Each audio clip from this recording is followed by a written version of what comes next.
ध्यानं क्षीरोदन्वत्प्रदेशे शुचिमनिविलसत्सैकते मौक्तिकानां माला क्लुप्तासनस्तस्फटिकमणिनिभैमौक्तिकैर्मण्डिताङ्गः शुभ्रैरभ्रैरतप्रैः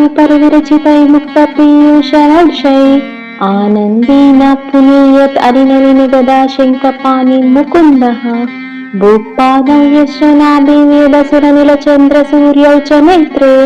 कर्णावाशा शिरोदौ मुखमपि दहनो यस्य वासोऽयमद्भिः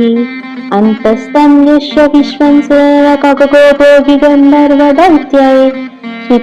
रङ्गं यते तं त्रिभुवनमपि शं विष्णुमीशं नमामि शान्ताकारं भुजगशयनं पद्मनाभं सुरेशं विश्वाकारं गगनसदृशं मेघवर्णं शुभांगं लक्ष्मीकान्तं कमलनयनं योगिवृत्यानगम्यं वन्दे विष्णुं भवभयहरं सर्वलोकैकनाथं मेघश्यामं पीतकौसेयवासं श्रीवत्साङ्गं कौस्तुभोद्भासिताङ्गं पुण्योपेतं पुण्डरीकायताक्षं विष्णुं वन्दे सर्वलोकैकनाथं स्वशङ्खचक्रं सकरीतकुण्डलं प्रपीतवस्त्रं सरसीरुवेक्षणं